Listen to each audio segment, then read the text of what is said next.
금 팔아서 됐습니다. 금을요. 조선에 그때 금이 이만큼 있었다는 얘기잖아요. 어마어마하게 납니다. 지금 왜 없어 근데? 그 얘기를 이제 해드립니다. 아. 네.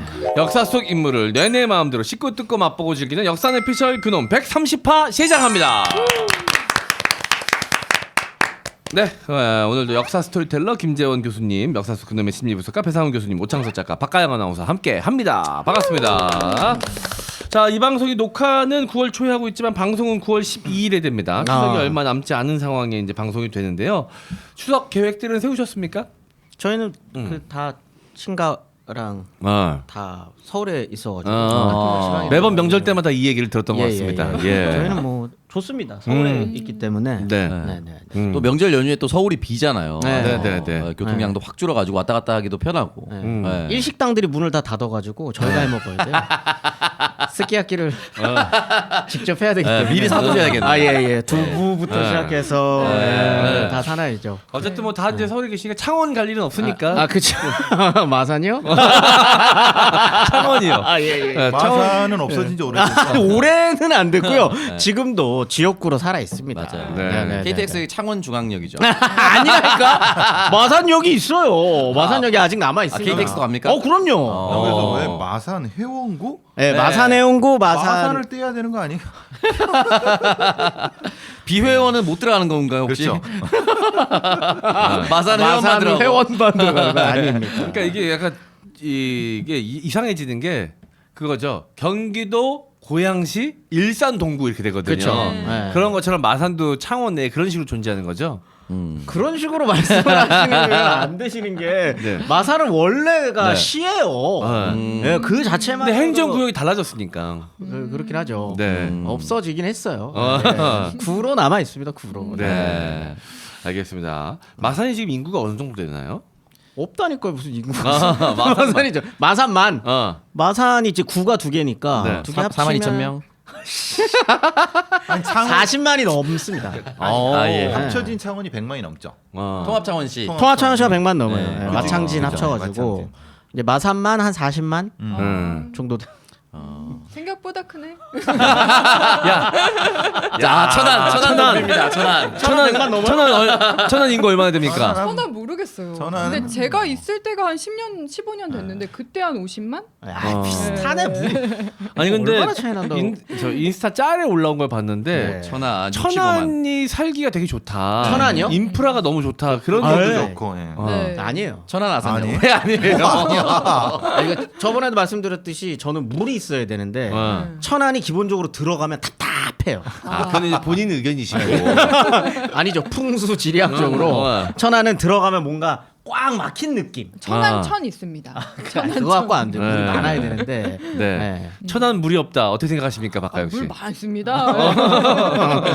단대우수지 뭐 단대우수. 일단 지하철로 서울에 갈 수 있다라는 그거는 좀- 장점이 크게 작용하는 것 같아요. 네. 마산에서 경정철 타면 부산 가요. 경전철. 아 좋죠. 우리의 고향으로 오는 거죠. 예. 유학 오는 겁니다. 네, 네, 네. 천안은 용산 급행도 다닙니다. 용산 급행. 요즘 그 기후 때문에 더위 때문에 수도권 어르신들이 천안까지 갔다가 천안에서 다시 또 네네네네. 하루에 유람을 많이 네네네. 하셔갖고 유동이 지하철 유랑을 네. 더우니까 너무 더우니까 그랬다고 그러더라고 신문에 나네. 에어컨을 네. 이제 무료로 시원하게 쓸 수 그렇죠. 있는 예. 곳이 이제 지하철이니까. 가장 끝까지가 천안이니까 그렇다. 교수님은 몇 년 남았죠? 저는 뭐 얼마 남지 않았습니다. 아니 무덤도 얼마 안 남지 않았어. 지금 제가 계산 살짝 해보니까 7년 남으셨네요. 날 죽기를 바라는 인간들이 7년 동안 7년이면은 지하철 공짜로 타세요. 네, 지하철 타시면. 눈물 나. 바싹 버릴 거야. 젊은 임승차 축하합니다. 네. 그 혹시 끝사랑이라는 프로그램 끝사랑이 약간 뻔했었잖아요, 제가. 아 진짜요? 원래 그게 끝사랑이라고 말씀드렸잖아요. 그게 처음에 왔던 게 네, 그 끝사랑의 원래 컨셉이 그들을 모두 섬에 몰아놓고 그러니까 5대5 이렇게 해갖고 했는데 그 중에 하나가 파톨레 갖고 안 됐다 그랬잖아요. 그게 끝사랑이에요. 근데 아깝다. 교수님 나가셔도 경쟁력이 많이 떨어지시고. 아니 근데 왜, 거기 왜? 보셨어요? 새 거예요. 항상 갔다 오신 분들인데 새 겁니다. 배. 사용 안 한 거야. 아니 근데 굉장히 다들 핸섬하신 그 나이로 절대 안 뭐야? 핸섬. 나 그 그래도 나이로 절대 안 보이시는 분들이 쫙 정장 근데 딱 입고. 거기 또 한 번 사고 치는 사람 있잖아요. 네. 그러니까 이제 신원 확인이 잘 안 되는 거예요. 나는 신원 확인이 되잖아. 그렇죠. 본인의 신원은 경찰청에서도 할 수가 있고, 우리 다 할 수 있으니까. 근데 뭐 방송을 신원 확인으로 하는 건 아니니까요. 그렇죠. 네. 솔로 지역이나 이런 데를 전화 못 가잖아요. 절대 못 가잖아요. 엄청 핫하신 분들 가는데. 그렇죠. 약간 노년 중장년층의 솔로 네. 지역 느낌이던데 맞아요. 거기 그렇게 보니까. 만들려고 한 거고 네. 잘 될 것 같았는데 그 사람이 망가뜨린 거지. 수해복구에서 전민기 씨가 형도 이제 나갈 수 있다고. 장원이 형한테. 네. 저도 이제 나는 솔로나 뭐 솔로 지역 이런 거 생각하고 있었는데 끝사랑으로? 끝사랑에 가까워지고 있다 나도. 내 네. 생각으로 어. 50대의 여성들도 많이 가꾸니까 어우, 30대처럼 그러니까요. 보이더라고. 결국은 자기 관리. 그러니까 그런 거. 그러니까 특출나게 잘 된 분들을 모신 것 같더라고요. 그렇습니다. 네. 배가 좀 아프시겠어요. 프로그램도 잘 되고 어쨌든 글쎄, 뭐. 그때 갔어야 되는 건데. 섭외 오셨으면 다이어트 한번 싹 하셨나요? 아니 그때 하고 그거 출연 때문에 2학기 강의를 날렸는데 안 된 거지. 진짜요? 네. 아 진짜? 아, 의지가 있으셨네. 아 당연하지. 활활 타올랐었네. 난 무조건 네. 섬에 4박 5일. 난 10박 20일도 된다. 10박 20일? 안 자는 거예요, 오늘은. 장거라. 앉아고 뭐 하시려고. 여자들 다 죽는다. 막. 프로그램 잘 되는데 그분 날라가서 통편집되고 하니까 다시 꼬꾸라지니까 좀 마음이 편해졌죠. 그렇죠. 이 길을 배 아팠던. 이 길. 제작진 여러분 이기 우리 배상훈 프로파일러님 꼭 모셔주시기 바랍니다. 네. 그 인지도 있는 그러면 사람이 어쨌든 필요해요. 내 경쟁력이 어디 있는가 객관적인 판단이 중요하잖아요. 배 교수님의 이 경쟁력은 어디에서 나올까요? 일단 새 거인 거. 일단 근데 새 거인 건 오히려 부담스러워하지 않을까요? 그분들은 한두 번씩 다 갔다 오셨던데 새 거라 그러면 오히려 부담스러워하지 않으실까요? 그리고 이제 또 여성 출연자가 혼자 인터뷰하면서 나와서 왜 혼자 지금까지 계셨는지 알 것 같았어요. 하는 순간 이미지 그냥. 날아가는 거지. 저는 뭐 기본적으로 이제 얼굴을 밀고 있고 귀여움이 아직 있으니까 살아 있고 네. 젖살이 안 빠지셨잖아요. 살아 있고 그리고 이제 뇌생남이시니까 그렇죠. 또. 네. 거기서 또 이제 생존 요리 잘하고 뭐 그러면 아 생존 요리. 예. 요리를 좀 하니까 뭐 한 3위는 하지 않을까. 일단 뭐 자신감이 오, 그렇죠. 저는 나갔으면 좋겠어요. 제가 봤을 때 나는 솔로 영철 역할이시거든요. 그렇죠. 영철이 나이가 제일 많아. 끝사랑보다는 사실 그쪽이 아닌가요? 예. 하여튼 내가 알아서 할게. 아까 마살 공개한 거 매섭게 돌려줬습니다. 아침부터 예, 분위기 좋네요. 예. 근데 그거는 궁금해요. 요리나 이런 거 있으니까 뭐 예를 들어서 뭐 나는 이게 장기입니다. 이런 걸 물어볼 수도 있잖아요. 네. 아니면 또 자기 소개할 때 그런 게 있을 수도 있으니까 교수님 만약에 나갔다 하면 어떤 거? 요생남. 일단은 저는 그럼 칵테일 그거 가지고 갈 겁니다. 그래서 플레잉 하는 거 먼저 보여주고 딱 요리 딱 하고 그리고 기본 그거 하고 그리고 출연자들 프로파일링 한 번씩 해주고. 그리고 이제 한번 네가 왜 결혼 못했는지 내가 얘기해주고 야. 왜 이혼했는지. 왜 이혼했는지 뭐 이런 교수님 그 칵테일 이렇게 만드실 줄 아는구나. 바텐더 했었어요. 반전 매력이네요. 주조사 그 자격증이 있으시 조주 기능사. 조주 기능사. 예. 바텐더를 얼마나 하셨어요? 제가 졸업하고 잘리고 한 3년 했나? 그러면 뭐 그럼 적게 게 아니네. 97년. 일단 그러면 엠크라이트에서 맛보기를 한번 바텐딩 실력을 한번 장원이 또 바에서 일했기 때문에 그 맛 감별 해주거든요. 제가 알아서 할게요. 절대 싫다는 걸 돌려서 그러니까 아니 제가 알아서 한다고요. 예. 알아서 한다. 어. 그게 중요한 겁니다. 아니 나는 배 교수님을 랭크나이트에 모신다 그러면 약간 소개팅 느낌으로 하고 싶거든요. 근데 이게 적당한 여성분이 잘 없어가지고 그때 그렇게 기획을 해가지고 하면 너무 재밌을 것 같으니까 제가 알아서 하도록 한번 해보겠습니다. 이야, 기대합니다. 그 프로그램 나가기 전에 제가 먼저 선점해야죠. 꾹사랑, 꾹사랑, 꾹사랑, 끝사랑이라 꾹사랑, 꿉사람, 꿉꿉한 사람, 꾹사랑. 꿉꿉한 사람. 네, 알겠습니다. 우리 귀여운 배 교수님의 매력 발산의 기회가 꼭 있기를 기대하고 있도록 하겠습니다. 자, 오프닝 토크 마무리하고요. 자, 오늘의 주제로 넘어가도록 하겠습니다. 보험장터로 상담하시면서 중복된 보험을 정리해서 보험료를 줄여달라고 요청한 분이 계셨습니다. 상담 결과 보험료는 기존에 38만 8,343원을 내고 계셨는데 리모델링 후에 19만 8,180원으로 보험료가 줄어들었습니다. 무려 19만 163원 보험료 절감을 하게 된 셈이죠. 그러나 보장은 기존 보험에서 중증 질환이 뇌출혈, 급성 심근경색만 보장이 되었지만 리모델링 후에는 경증 질환인 뇌동맥류와 협심증까지 보장을 확대할 수 있게 되었습니다. 똑같은 보장도 보험에서 상품별로 보험료 차이 많이 납니다. 이게 가능한 게 바로 보험장터입니다. 상담은 전화 1544-5788 또는 카톡에서 보험장터 아이디 JK6003 검색해서 친구 추가나 인터넷 주소는 보험장터.com으로 문의 주시면 상세하게 상담해드리겠습니다. 유튜브나 팟빵은 URL로 바로 연결이 됩니다.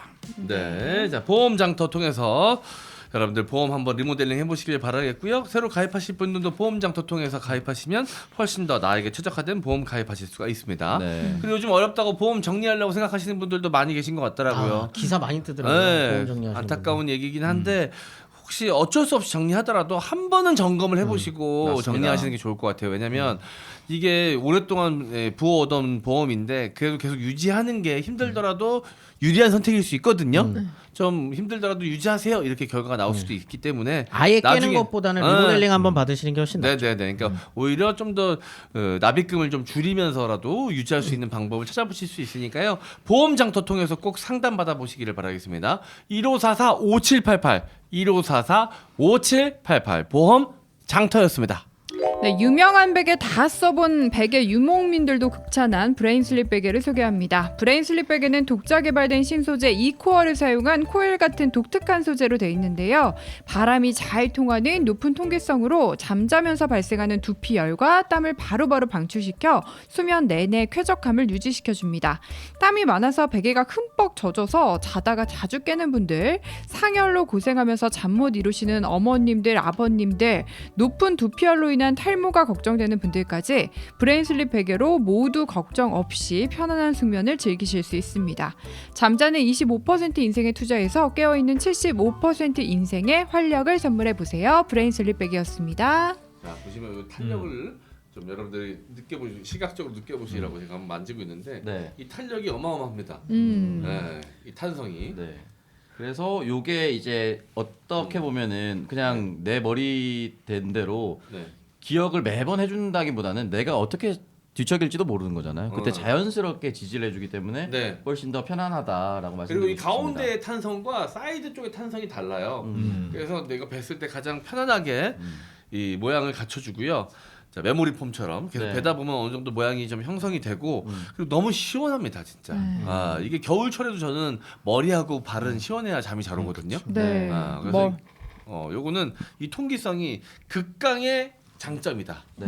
머리는 항상 차게 해서 주무시는 게 네. 잠자는데 너무 좋기 때문에 눈이 많이 피곤해 보이시네요 지금 보니까. 아니요 평상시에는 약간 이렇게 뜨고 있는데 방송할 때는 늘 이렇게 방송용 또렷하게 이 눈이 인위적이어서 그렇죠. 100% 내 눈이 아니다 보면 그럴 수 있어요. 보통 이제 베개 핀을 빨아서 세탁하기 편한데 베개 속에 있는 충전재는 어떻게 해야 될지 고민을 많으실 텐데 요거는 그 구멍이 뚫려 있기 때문에 그냥 샤워기로 네, 한번 물만 뿌려주면 그다음에 네. 말리기만 하시면 됩니다. 깔끔합니다. 자, 꼭 한번 써보시길 바랄게요. 정말 편안합니다. 브레인슬립 베개였습니다. 자, 오늘의 주제 무엇인가요? 식민지 조선의 최고 현금 부자 최창학에 대한 이야기입니다. 오, 최창학 처음 들어보시죠? 아예. 네. 최창학. 최상학 씨는 알아요. 최상학 씨가 누구예요? 배우 있어요. 아, 예, 예. 네. 최창학. 최창학이라고 검색을 해보시면은 네. 사진부터가 압도적입니다. 오, 최창학. 호랑이를 타고 계세요. 야, 타이슨입니까? 네, 호랑이를 타고 찍은 사진이 있습니다. 최창호. 최창학. 이 조선 시대의 최고 현금 부자. 일단 땅 부자 1위라고 하면 다들 핸드폰 내려놓고 호랑이 사진 보고 싶어서 그래요? 그 LH 사장 말고요. 약간 양익준 씨 좀 닮은 것 같기도 하고. 양익준 씨요. 네네.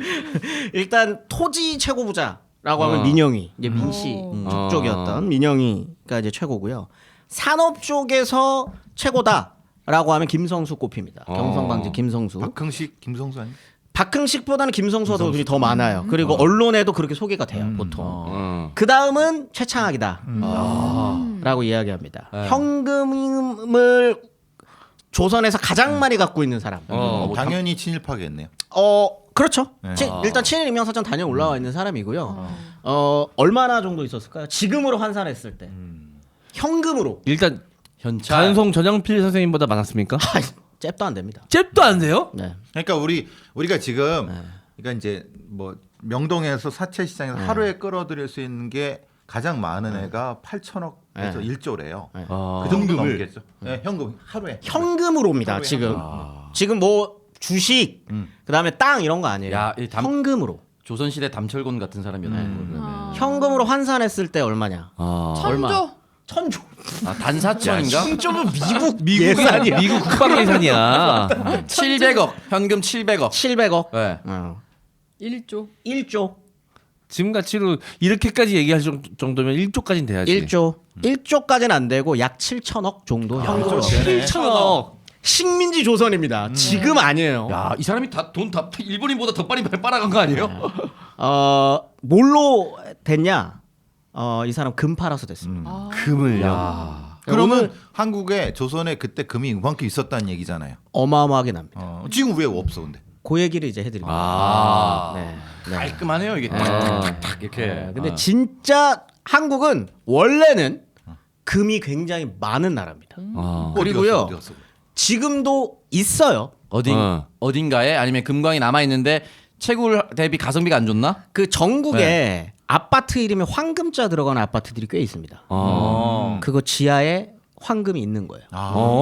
얼마 전에 뭐 서프라이즈 뭐가 있는데 그 밑에 금맥이 있었던 아파트 그 얘기인가요? 놀랄 필요가 없어요. 그런데 이게 아파트를 짓다가 금맥이 발견되는 사례는 꽤 잦습니다. 그렇죠. 하니까. 근데 굳이 그걸 광산으로 안 하고 아파트를 짓는 건 아파트 짓는 게 더 이득이니까. 더 이득이니까 짓는 거예요. 그러니까 지금도 한국은 금이 있습니다. 네. 꽤 많이. 그런데 채산성이 안 나와요. 그만큼 떠내서 얻은 금보다 네. 아파트를 지어서 파는 게 훨씬 더 건설업계 그 입장에서도 그거 파는 것보다는 아파트 세우는 게 이득이니까 아파트를 짓는 거예요. 어쨌든 한국은 금이 꽤 많이 납니다. 그리고 생각보다 채산성 있는 금들도 많았어요. 네. 1년에 정말 많이 나올 때는 39년에가 이제 가장 네. 그 피크 칠 때거든요. 그때는 연간 31톤. 31톤. 참고로 금은요. 왜 금이 가치가 있냐면 금은 정해져 있어요. 전 세계에 금을 캘 수 있는 게 고정이 돼 있습니다. 그러니까 레알 비트코인이네요. 네. 채굴량이 정해져 있는. 만들 수도 없고요. 금 못 만들잖아요. 네. 화학작용으로 만들 수 연금술사. 연금술 사잖아 그랬어. 금은 가장 안정적인 화합물이기 때문에 그러니까 순수 물이기 때문에 만들 수가 없어요. 네. 만들 수가 없고 거의 대부분의 금이 이렇게 우리가 금 그 유통에 관해서는 세금이 유통되는 경우는 굉장히 적어요. 거의 대부분 지금 만들어져 있는 금들이 유통되는 경우가 많습니다. 네. 근데 이거를 더 팔려면 금이 채산성 있게 가격이 올라가줘야 되는데 네. 지금도 막 금가 엄청 높다 그러잖아요. 네. 높은 거 아니에요. 훨씬 더 높아질 수 있습니다. 네. 그렇게 되기 위해서는 금본위제였을 때면 네. 금 가격이 훨씬 높아질 수 있어요. 근데 금본위제는 철폐됐잖아요. 70년대. 네. 그 이후로는 채산성이 맞지 않기 때문에 안 팔 뿐 한국은 금이 많이 납니다. 굉장히 많이 나는 곳이에요. 그 이야기를 이제 해야 될 텐데 네. 골드러시 이야기를 좀 먼저 해야 됩니다. 골드러시. 골드러시 하면은 그래도 좀 들어보신 적 있죠. 네. 아니 골드러시 자체는 말은 많이 들어봤는데 네. 우리나라에서 골드러시가 있었단 말은 못 들어봤죠. 골드러시가 가장 그 많이 알려지게 되는 건 이제 다들 아시는 것처럼 미국 서부 네. 캘리포니아에서 네. 미국의 영화 파앤 어웨이 같은 그것도 있고 그다음에 제일 유명한 거는 이제 찰리 채플린의 황금광 황금광 시대 시대. 네. 이런 게 있는 거죠. 찰리 채플린의 영화인 황금광 시대 할 때 그 광자랑 네. 조선의 황금광 시대 할 때 광자가 달라요. 여기서 찰리 채플린의 영화 황금광 시대는 금광업 할 때 그 광물 네. 광물자. 그거예요. 그런데 한국에서 황금광 시대는 미칠 미칠광자였습니다. 광자. 너무 많이 나오니까. 너무 많이 뛰어들어서. 근데 사실 미국의 서부 영화에 엘도라도 같은 황금왕 맥케나 같은 그런 영화 보면은 그냥 계곡 전체가 황금이고 네. 그러니까 가서 그냥 주스면 된다 정도 돼서 그게 가장 큰 황금광 시대죠. 가서 그냥 캐갖고 그 자기 거가 되니까 그게 진짜 황금광 시대거든요. 그러니까 미국의 골드러시라 그러면 1849년에 시작해가지고 53년. 네. 그러니까 4, 5년밖에 안 돼요. 요때거든요. 그 사이 다 캐간 거구나. 거의 다 캐가 버립니다. 한 해에 많이 갈 때는 25만 명이 전 세계에서 전 세계에서. 왜냐면 이때 미국은 이주를 네. 장려하던 때이기 때문에 중국 사람들이 많이 갔죠. 많이 갔습니다. 중국 사람들도 많이 갔고 이제 쿨리라고 불리는 사람들이 이제 네. 가가지고 이제 일을 하기도 하는데 그러다 보니까 5년 만에 바닥이 나요. 그거를 그거를 뒤이은 곳이 어디냐? 네. 흥미롭게도 조선입니다. 미국의 금광을 뒤를 이은 게 네. 조선의 금광이었다. 근데 뭐 이거는 여러 가지 해석이 있을 수 있습니다. 일단 1876년에 이제 강화도 조약 이후로 네. 이제 그 유럽과 미국 열강들과 이제 조약들을 맺기 시작을 하잖아요. 네. 그러면 일단 그 열강들 입장에서 조선에서 뜯어갈 것들을 조사를 해야 돼요. 네. 뜯어갈 게 있어야 조약을 맺어가지고 뭔가를 하잖아요. 네. 그때 거의 이제 조선에서 유일하게 가져갈 수 있는 거 인삼은 저번에도 말씀드렸지만 주요 수출품이지만 이게 뭐 많이 생산될 수가 없어요. 대량 생산 자체가 힘든 거기도 네. 하고 그러면은 여기서 갖고 갈 수 있는 게 뭐지? 라고 했을 때 먼저 눈독 들이는 게 금광입니다. 금광을 진짜 많이 뺏겨요. 굉장히 많이 뺏깁니다. 네. 근데 미국이 먼저 선점 치는 곳이 있거든요. 거기가 이제 운산금강이라고 하는 건데 그거를 네. 1895년에 미국이 이제 평안북도예요. 참고로 말씀드리면 초기에는 지금의 그 휴전선 이북 지역이 금강으로 좀 유명해요. 네. 이북 지역 산도 많고 막 이러다 네. 보니까 그런데 나중에 30년대 조사를 해보니까 한국은 그런 데만 금이 나는 게 아니에요. 서울에도 납니다. 진짜요? 서울에도 나요. 경기도권도 있고요. 창원에도 납니다. 창원 금강 되게 유명했어요. 상어는 좀 하여튼 금맥이 굉장히 이렇게 좀 이렇게 뭔가 흐름이 있는 게 네. 아니라 그냥 파면 나와요. 그러니까 이유가 옛날에 있나? 신라 왕관 금관이 보면은 뭐가 많이 내었으니까 그랬겠죠. 맞습니다. 네. 대단히 중요한 말씀을 해주셨는데 이게 고대의 국가들 중에 금관을 갖고 있는 나라들 많이 없어요. 많이 안 신라 나니까. 금관. 그런데 이 땅에 있었던 나라들은 금관을 꽤 많이 제작을 하거든요. 네. 근데 그거는 캐기에 편해요. 그러니까 조금만 들어가도 그러니까 금강석이 있는 거예요. 채굴 기술이 좋지 않았을 텐데 그렇죠, 그러게. 깊이 들어갈 수 없는데도 네. 금관을 만들었다는 거는 네. 쉽게 깨물면 채굴했다는 이제 얘기지. 잘 이렇게 되니까. 그런 게 아니라 만들기 금광 좋죠. 한 번도 안 가보셨어요? 네, 한 번도 한 번도 안 가봤습니다. 어떻게 가보죠? 어떻게 그거 저는 뭐예요? 아니, 그러니까 무슨 뭐 여기가 금강이었다고 하는 저 충청도 어디 갔더니 금강이었습니다라고 하는 그런 터는 있더라고. 터들도 있고 이게 이제 그런 거죠. 왜냐면은 조선에서 있었던 금강들은 거의 대부분 일제 시대 네. 때 약탈의 장소이다 보니까 네. 거기를 박물관으로 만들거나 그러기가 조금 애매하네. 애매해요. 그래서 약간 그냥 터만 남아 있는 경우들이 많거든요. 네. 근데 이제 우리가 금 캐는 거 한 번도 안 가보셨어요? 금 캐러 가는 거? 한 번도 캐는 거 만화 영화에서 이렇게 캐는 거. 우리는 답사 가니까 우리 전공에서만 좀 그런 거. 저희는 이렇게 갈 일이 없습니다. 네. 여러 가지 방법이 있습니다. 일단 사금은 해보셨나요? 아니요. 사금도 한 번도 안 사금 해보셨어요? 네. 이렇게 근데 이렇게 하는 거 아니에요? 영화에서 많이 봤어요. 물가 그 이거? 시내문에서 네. 같은 데서 계속 채로 걸러내잖아요. 그 고대 이제 뭐 신라나 이런 데서 이제 어떻게 했냐라고 보면은 내과 가면 사금할 만한 금들이 그냥 눈에 보였대요. 아, 반짝반짝하게. 네. 그 정도로 많아요. 그게 그러니까 금맥의 계곡에서 물이 해가 흘러내려온 거예요. 그러니까 금광석이 이렇게 있는데 네. 그게 이제 풍화 작용을 맞으면 이렇게 떨어져 가지고 냇가로 내려오는 게 이제 사금할 수 있는 금들인 네. 거거든요. 근데 사실 사금으로 캘 수 있는 거는 얼마 없고 사금을 할 수 있는 곳을 보면 그게 금맥이 있다라는 소리예요. 쭉 따라 올라와요. 그러면 이거 뭐 뒤에가 설명드리려고 했는데 뭐 이게 좀 흥미로워서 먼저 말씀드리면 금광 캐는 거 지금 한국에서 금광 제일 큰 데라고 해봐야 연간 생산량이 300kg 정도밖에 안 나요. 근데 그것도 엄청 과학적인 그 방식에 의해 가지고 네. 몇 년 동안 투자해 가지고 아 여기가 채산성이 나올 것 같다라고 하면은 캐는 거거든요. 네. 이때를 어떻게 했을까요? 그냥 가는 거예요. 곡괭이 하나 들고 그거 산삼 캐듯이 그냥. 곡괭이 하나 들고 갑니다. 모자기 하나 들고 담아올 네. 거 하나 들고 곡괭이 하나 들고 가요.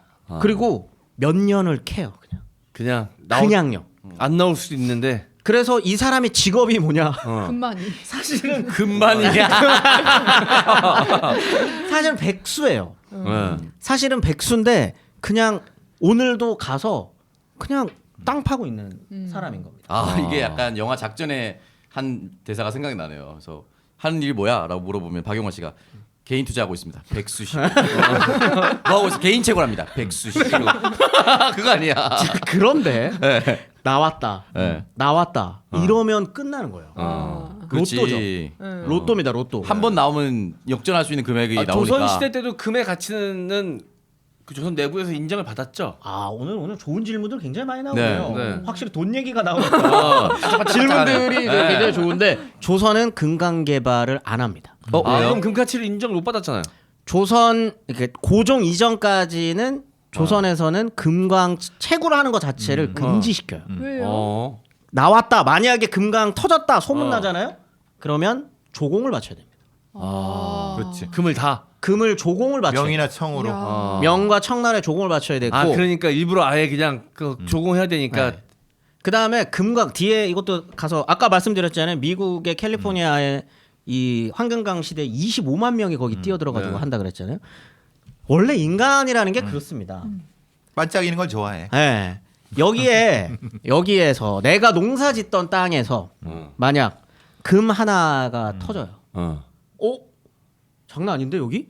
그러면 사람들은 농사를 짓지 않습니다. 노동 의욕이 떨어지는구나. 다 금 캐러 가요. 그게 1930년대 식민지 조선의 풍경이거든요.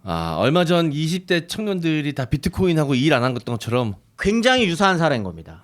누군가 하나가 여기서 성공 사례가 터져요. 그러면 농사 만약에 올해 한 해가 흉년이야. 그래서 아무리 농사를 지어봐야 근로 의욕이 안 생겨요. 네. 그러면 조선의 농민들은 아마 농사 짓지 않았을 겁니다. 다 금 캐러 다녔지. 일확천금만 노리고 그냥. 그렇게 될 거를 우려했기 때문에 조선 정부에서는 금 캐는 걸 금지시킵니다. 근데 금이 이유가 있었네요. 네. 금이 우리가 철광석은 철을 재련을 해야 되잖아요. 네. 금은 금이에요, 그냥. 캠은 나오는 거라서 재련할 필요가 없는. 모을 수는 필요도. 아니 금은 변하지 않잖아요. 네. 그러니까 사금으로 나오잖아요. 네. 철은 재련을 해야 되잖아. 녹여서 우리가 막. 쓸 수 있는 철로 만드는데 그렇죠, 예. 여러 가지 제작 공정이 있는데 그렇죠. 금은 사실은 모아서 갖다 주면 그들이 뭐 찢든 뭐든 하든 그렇죠. 어떻게 해서 금은 금인 그대로 거니까. 가져다가 그러니까 쓰니까. 이제 도덕력의 유출이 심할 수 있는 거죠. 그래서 금리팔도 팔잖아요. 그렇죠. 이거 이거 자극적인 거 먼저 하면 좋으니까 네. 1930년대 금값이 진짜 정점을 찍는 시기가 오거든요. 그때 도둑들이 성행해요. 그 도둑들이 뭘 뜯어가냐면 금리빨 뜯어갑니다. 그럼 어떻게? 시체 파는. 시체도 파고요. 시체도 실제로 파고요. 도둑질하러 그 집 들어가가지고 이빨 확인하는 거. 입 벌려. 금리 있으면 가져가. 도둑이 아니라 강도네. 네. 그치 뭐 강도인 거죠. 그 정도입니다. 그 시절에 래퍼들 있었으면 이 다 뽑혔겠네. 그릴 카니에 웨스트. 카냐 웨스트 금리 없는 상태로 입 벌려. 올드보이처럼 한 개야. 그 정도인 건데 아무튼 19세기가 되면은 이제 하나씩 그 금광 채굴권을 열강들한테다가 파는 거예요. 제일 컸던 게 아까 운상금강이라 그랬잖아요. 40년 동안의 금광 채굴권을 넘겨버립니다. 이게 이제 세금만 내라 그래. 세금만. 네. 세금만 내라 그러는데 그 세금이 다 황실재정으로 가거든요. 대한제국 황실재정으로 네. 가버리는 건데 이거를 안 뺏기고 조선이 자체적으로 금강 개발을 해가지고 이걸 좀 국제적으로 금 시장에 유통시키고 했으면 요거 잘 팔았으면 진짜 대박 났을 수도 있어요. 네. 그런데 그걸 못 합니다. 그리고 이권을 다 빼앗기기 네. 시작을 하거든요. 그래서 그 40년 동안 채굴한 운상금강이 어느 정도냐? 40년간 이게 30년대까지도 그걸 하는데 얼마나 캐갔는지에 대한 톤수로는 정확히 나오지는 않아요. 네. 그런데 추산해 보면 한 1,500만 달러 정도를 아. 다 뜯겼던 거죠. 현재 가치로? 아니요, 이때 1,500만 달러. 이때 얼마지? 어마어마한 거예요. 거의 많이 보는 사람들은 몇백 톤 단위였을 것으로 저 추정합니다. 단위가 굉장히 많은 금강이 있었던 거예요. 예. 그걸 뜯긴 거죠. 그런데 이제 당연히 저희가 아는 것처럼 이제 1905년 을사조약 네. 이후로부터는 일본이 그거 광어법이라는 거로 1906년에 제정해서 일본이 네. 다 뜯어가는 거죠. 아. 그런데 1906년 이후부터 광어법을 만들어 가지고 뜯기는 뜯습니다만 이게 생각보다 채산성이 안 나와요. 그리고 지금 일본은 금강 하나에 매달릴 정신은 없습니다. 이제 1910년 강제병합 이후로부터는 뜯어가야 되는 것들, 이제 관리해야 되는 것들이 너무 많아지다 보니까 네. 이 1906년 광어법 이후로 20년대 중반까지는 금광업이 약간 쇠퇴기예요. 네. 안 뜯어갑니다. 안 뜯어가요. 그러다가 성공 사례가 원래 한 번 정도 나와줘야 네. 붐업이 그렇죠. 되게 되거든요. 아 그럼요. 비트코인 누가 투자해서 성공해서 플렉스하고 산다더라 해야 뛰어듭니다. 네. 그것과 정책이 맞았을 때 붐업이 되는 거예요. 그런데 이게 정확하게 맞아 떨어지기 시작하는 게 20년대 중반, 네. 30년대 이렇게 딱 접어드는 요 시점인 네. 거거든요. 일단 성공 사례가 먼저 나와요. 그 사람이 최창학인데 그건 뒤에 가서 말씀드리고 한 사람이 더 있습니다. 누구죠? 최창학과 맞먹을 정도의 이 금 발견해가지고 어마어마한 부를 축적했던 사람이 지금도 한국 사회에 엄청난 영향력을 미치는 사람입니다. 누굴까요? 금으로 네. 지금도 영향을 미치는 사람. 종로 3가 귀금속 상인 연합회장. 최창학 이야기는 이제 뒤에 대기업- 가서 자세하게 대기업의 시작일 것 같은데. 대기업이죠? 금광산 씨. LG? 아닙니다. 아닙니다. 아까 얘기했던 금성, 명동 금성. 사채왕 반사천 씨. 아니 아닙니다.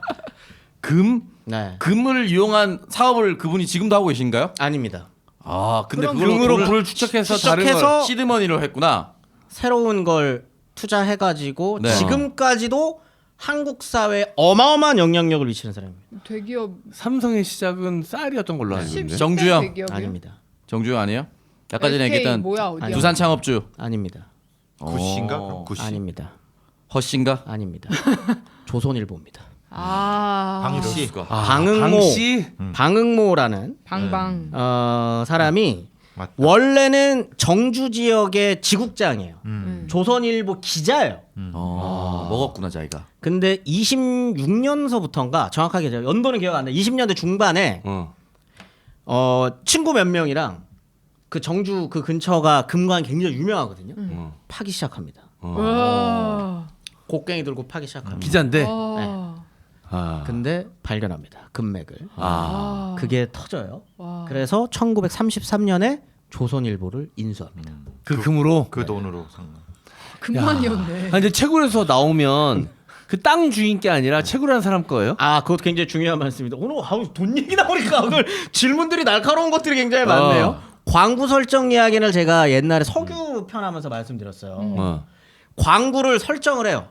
여기도 광업이니까. 네. 광구를 설정하면 그 광구의 주인이 돼요. 네. 광주가 되거든요. 네. 그러면 거기서 나오는 채굴에 관련된 수익은 이 사람이 일임하게 됩니다. 네. 그거를 설정을 해버리면 돼요. 아. 네. 땅 주인 있더라도. 상관없습니다. 어. 이게 되게 중요한 건데 그러니까 이게 땅 주인 입장에서 그냥 놀리느니 이렇게 하는 거죠. 이제 계약은 뭐 상호간에 어떻게든 하겠죠. 네. 뭐 파봐 이렇게 하는 거예요. 그러면 5년이건 10년이건 가서 파는 겁니다. 와, 그냥 곡괭이 들고. 야. 자 생각을 해보세요. 여러분들이 그 파러 다니는 사람이다. 네. 1920년 30년대. 근데 몇 년 정도 견딜 수 있을 것 같으세요? 파는 거 곡괭이로. 아 솔직히 한 달 하고 안 나오면 한 포기하지. 달? 한 한 달? 달도 길게 긴 거지. 일단 뭐 가서 먹고 살고 그래야지. 되니까. 전 재산 그냥 다 다 탕진하고 타야지. 아. 다 쏟아붓습니다. 산속에. 제가 니콜라 지금 2년 반 가지고 있거든요. 저 2년 반 정도는 버틸 수 있을 것 같아요. 근데 이게 들고 2년 가만히 반. 있는 거랑 매일 캐는 거랑은 다르지. 네. 그 매일 케어. 매일. 제가 다니던 중학교 앞에서 상평 통보가 나와가지고 그 유물이 거기서 막 나오는 거야 아파트 짓다가. 그래가지고 우리 중학교 애들은 매일 그 호미를 허리에 차고 다녔거든요. 그러니까 이게 아침마다 애들이 학교를 안 오고 거기 가서 다 그거 캐고 있었어요. 평통 보고 100원이야 100원. 그러니까 아니 근데 뭐라도 이제 좋은 게 하나 나오면 장원이 이 얘기를 했을 때 처음에 거짓말하지 말라고 댓글 올라왔는데 기사에 남아 있더라고요. 진실입니다. 기사에 남아 있고 네. 그때 저도 호미 들고 같이 캐러 댕겼어요 하는 우리 동네 그 내 또래 친구들이 증언이 엄청났었습니다. 이게 뭐라고 하나 남을 못 시키는 게 파다가 도망갈 수 있으니까 지가 더 파야 돼. 맞아요. 그것도 있어요. 지금 나왔는데 아직 안 나왔습니다라고 거짓말할 수도 있잖아. 네. 지가 파야지. 제가 그때 딱 일주일 팠거든요. 이게 일주일 파는데 진짜 힘들잖아요. 네. 이게 터질지 안 터질지 몰라요 아무도. 그죠. 근데 그냥 앉아가지고 파고 다니는 거예요. 몇 방어모- 년을 합니다. 방어모 인정. 네. 몇 년을 합니다. 최창학 5년 팠어요. 이걸 이 직업이 따로 없다니까요. 방응모는 그래도 정주 지역의 조선일보 지국장입니다. 기자예요. 그나마 이거 파다가 기사나 한번 생활이 쓸까? 되니까, 그러니까 하는 건데 최창은 그것도 아닙니다. 직업이 없어요. 그냥 그냥 백수였어요? 사요. 그 직업이 파는 사람이에요. 그거 파는 백수시고. 사람. 야, 5년의 성공을.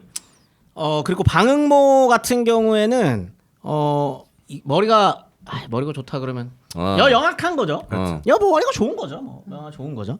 이게 붐업이 확 됐을 때 네.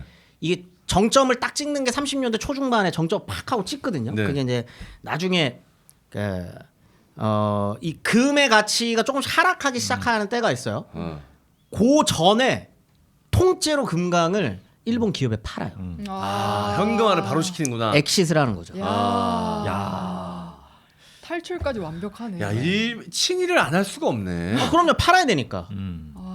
그걸 판 걸로 그 현금으로 30년대 초반이 되면 조선일보가 굉장히 어려워집니다. 네. 동아일보도 마찬가지고요. 네. 근데 이제 동아일보는 김성수라는 든든한 백그라운드가 있기 때문에. 어차피 걔는 네. 지주였어. 네. 근데 조선일보 같은 경우에는 처음에 그런 언론이 아니거든요. 되게 대자본이 투여된 그 신문사가 아니에요. 그러니까 경영난을 겪고 있을 때 방응모가 일개 지부의 지국장이자 기자였던 방응모가 금 팔아서 챙긴 돈으로 그또 일본에 팔아서. 현금으로 조선일보를 구매합니다. 야, 그러니 당연히 그런 식의 논조가 나올 수밖에 어쩔 수 없네. 없지. 시작 뿌리부터가 그랬네. 아무튼 방응모라는 사람은 그렇고 그럼 도대체 어떻게 그렇게 됐냐? 30년대에 들어서면 29년에 이제 대공황이 있죠. 대공황이 되면은 일본이 굉장히 힘들어요. 일본의 힘듦은 당연히 식민지 조선으로 전가됩니다. 농촌이 굉장히 피폐하대요. 굉장히 흥미로운 것 중에 하나가 뭐냐면 이때 조선은 풍년이에요. 조선만 희한하게 일본에서 대공황이 터졌을 때. 네. 그런데 이게 헐값으로 사들일 수밖에 없어요. 일본 입장에서는. 조선만 풍년인데 지금 일본은 죽어가니까. 그러니까 여기에 있는 걸 염가에 사가요. 그러면 여러분들이 농민이에요. 우리 오늘 풍년이야. 그래갖고 막 수확이 엄청 잘 돼. 그런데 이걸 똥값에 사가요. 그럼 그냥 갈아 엎어버려야지. 네. 빡치지. 개빡치는 거죠. 내가 농사지어서 뭐해. 이러한 풍조가 만연하게 됩니다. 네. 지식인들 볼까요? 아무리 이때 되면은 1920년대가 되면 이제 3.1운동 이후가 되면 교육령이 이제 변화가 되고 일종 정도의 조선인 엘리트들이나 지식인들을 지역사회 혹은 그 중앙에서 조금씩 스카웃을 해가요. 그러면서 이제 변주를 주는 거죠. 니네들한테도 기회를 우리가 좀 주는 척 해볼게라고. 그런데 그게 10년 정도가 유지되면 다 압니다. 우리가 올라갈 수 있는 건 이 한계가 있을 수밖에 없고 나는 절대 일본인이 될 수 없구나라고 하는 걸 깨달아요. 네. 그럼 내가 여기서 대학원 나오고 무슨 뭐 전문학교 나오고 대학 졸업해서 뭐해요? 할 게 없는 거예요. 네. 그 엘리트 조선인들도 시리에 빠지고 삶의 의욕을 잃습니다. 네. 이런 상황에서 금값이 갑자기 치솟아요. 어. 왜냐하면 경제 대공황이 일어났을 때 다른 나라들은 원래 근본이제가 1910년대 이후로 1차 세계대전 이후로 폐지됐다가 네. 거의 대부분의 나라들이 다시 근본이제로 돌아가거든요. 네. 그러니까 그 근본이제가 아니게 되면 각자 경기를 부양할 수 있는 방법은 돈을 찍어내는 거예요, 화폐를. 그러면 이게 통제가 안 돼요. 그러다 보면 각자 국제적인 어떤 분위기에서 이러지 말자. 네. 금으로 우리 기준점을 맞춰가지고 무역을 하자로 가거든요. 근데 일본이 그걸 끝까지 안 하다가 결국에는 국제적인 압박에 못 이겨서 근본이제를 시행을 합니다. 네. 그러면 금값이 미친 듯이 뛸 수밖에 없어요. 어. 그런데 일본에서도 그 금값이 뛸 때, 생각해보니까 20년대에 조선에 금으로 성공한 애들이 몇 명 있던데 방응모랑 최창학이 성공한 케이스 있던데, 야 여기 조선에도 금 더 나는 거 아니야? 라고 해서 조선에 금 캐는 거를 지원을 해주기 시작해요. 그러면 이런 전체적인 분위기, 정책적 분위기와 네. 성공 사례 한두 개가 만나버리면 네. 조선인들은 금에 미쳐버리지. 미치기 시작합니다. 파론 가야죠. 농사 져봐야 뭐 일본한테 다 싼 값에 헐값에 뺏겨야 되느니 차라리 금을 캐자. 네. 이런 분위기가 형성이 됐군요. 되게 흥미로운 게 1930년대에 문학 관련된 연구들이 다 이 연구를 많이 해요. 이때의 문학, 현실 문학들, 김유정 소설 이런 데 보면 네. 금 따는 콩밥 어. 들어보셨어요? 되게 유명한 작품인데. 예. 죄송합니다. 전 국문과가 아니라 영문과. 예. 그거랑 뭔 상관이에요? 이거 되게 유명한. 국문과만 알았겠지. 예. 나 심지어 복수 전공. 국문가 네 몰라요? 몰라요? 이게 어. 그냥 금광 시대, 황금광 시대, 미칠광 모두가 금을 따러 가요. 조선의 농토가 뒤집어집니다. 그리고 다 금 따러 가고 아까 엘리트 지식인들 다 금 캐러 가요. 되게 이게 뭐라 그러지? 좀 이게 딱 그 세태를 보여주는 게 뭐냐면 최만식 소설가 최만식이 네. 그 최창학이라는 인물을 비판하는 소설을 엄청 썼었거든요. 그런데 본인도 결국은 금 캐러 가요. 부러운데. 그리고 심지어 최만식은 실패해요. 어떻게? 그 이후에 논조가 어떻게 되는 줄 아십니까? 더 욕합니다. 그치 더 배 아프지. 여기에 노다지가 노타치가 맞아요? 맞습니다. 그거는 이제 19세기 아까 유래. 운상금광에서 미국인들이 그 이제 이게 조선의 노동자들이 금 훔쳐갈까봐 금맥 딱 발견하면은 노터치 했던 게 노다지다라고 하는 말이 맞는 이제 거네요. 맞습니다. 그 얘기는 노다지. 맞는 거고. 요때는 이제 일본 사람들이 이렇게 쭉 하는 건데 이게 되게 웃긴 게 뭐냐면 이때가 되면은 금강 숫자가 3만 개 이상으로 늘어나요. 조선에. 국내에서만요? 조선 안에서만. 오. 그런데 이 중에 실제로 터진 게 어느 정도냐? 10분의 1 정도가 터집니다. 이거 많이 터졌네. 10%가 터져요. 10%면 뭐 해볼만한데. 해볼만하지. 실제로 광업이 이루어졌었던 데가 한 3천 개가 돼요. 이야. 아니 그럼 많은 거네. 많이 터져요. 엄청 많은 거네. 많이 터집니다. 네. 그러다 보니까 이때 이제 그 조사를 하셨어요. 이 책이 있어요. 조선의 황금광 시대를 다룬 그 국문과 교수님이 쓰신 책이 하나 있거든요. 그거랑 논문들도 꽤 있습니다. 네. 특히 요즘에 요걸 가지고 나오는 논문들은 그 양재 선생님이라고 지금 대구교대에 계시는 선생님이신데 거기서 이제 그걸로 연구가 많이 돼요. 공해 문제. 금광업이 너무 유행을 하다 보니까 이게 그냥 너도나도 금광업이 되니 그 마을이 그냥 아예 금광으로 나오든 말듯이 다 금광업만 하는 거예요. 그 다음에 거기서 뭔가 하나 터진다. 그러면 물이 오염됩니다. 왜요?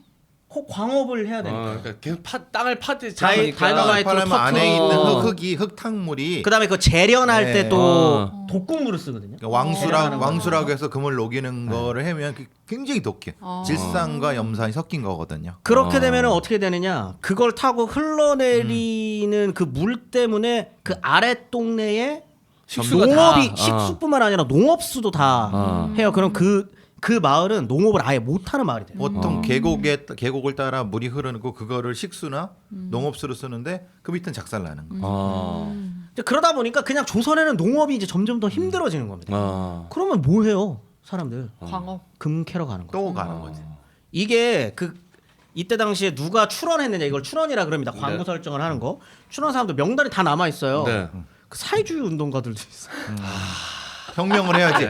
입으로는 사회주의를 얘기해도 아니 근데 그걸 욕할 수 있습니까? 황금혁명. 욕할 수는 없지만 이게 이제 진보의 난제입니다. 청렴합시다. 정의론적하다. 알고 보면 현금으로 뭐 강남에 집사 뭐 이런 거 하면 작살 나는 거든. 아니 근데 혁명. 그런 사람들이 그때부터 있었다는 거잖아요. 잠깐 아니요 그렇게 욕할 수는 없는 아니 게. 근데 혁명도 돈 있어야 할 수 있는 거예요. 아까 말했다시피 아 그거 맞는 얘기인데 맞는 얘기인데. 네 말했다시피 광업을 하는 거는 노동이에요. 네. 엄청 힘든 일이에요 그거. 네. 엄청 힘든 일입니다. 그거 팔아 다니시는 목적이 분들도 뭐예요? 혁명돈 자금이에요? 아니면 개인의 영달을 위한 겁니까? 노코멘트 하겠습니다. 이게 제가 하는 걸 뭐라는 게 아니라 혁명 자금을 위해서 한다면은 진짜 전사지. 근데 그런 게 아닌 게 섞여 있을 때마다 그러니까 이게 금 나오면 내가 우리 인민들과 나누겠다가 목적이었어요? 겸사. 그분들 중에 이제 성공사례는 없기 때문에 제가 이제 뭐 함부로 말씀드리기는 힘듭니다만 모르죠. 되게 네. 슬퍼. 결과도 없었어. 그러면은 결과도 없었어. 내가 봤을 때 거기서 만약에 금이 나와가지고 그 사회주의 운동가가 그 금을 다 가져갔다. 그럼 그 이후에 우리나라 사회주의 운동은 다 작살나는 거야. 누가 그걸 믿겠어요? 야, 인마 니네 뭐냐 제일 먼저 운동했던 애는 금 캐가지고 그걸로 돈 벌었잖아. 이런 이 얘기로부터 자유로울 수가 없죠. 많은 전향자들의 얼굴이 생각나네. 근데. 아무튼 그래서 이때 그 1930년대에 엘리트 지식인을 부르는 표현이 있습니다. 그게 이제 룸펜 네, 프롤레타리아. 룸펜. 룸펜이라는 표현을 되게 많이 써요. 이거 무기력한. 결국은 이제 논팽이로. 아 그게 그러잖아요. 그렇게 바뀌었 네, 그렇게 연팽이가 바뀌었어요. 되는 거죠. 논펜. 근데 이제 그게 이분들의 어떤 삶도 한번 생각을 해볼 필요가 있습니다. 아니 이렇게까지 그 어려운 시절에 대학도 가고 모두 해가지고 공부하고 했는데 내가 알고 있는 이 지식을 써먹을 수 있는 곳도 없어.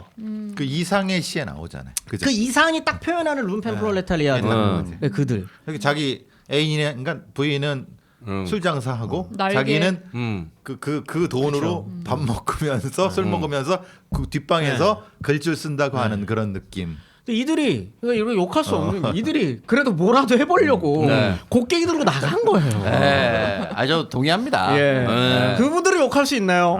예. 이게 그럼 세태가 이런 걸. 네. 쌤 혹시 뒤에서 우리 금관 캐고 있나요? 이렇게 그분을 그러니까. 이렇게 감정이입을 너무하네. 주식을 좀 하고 있어.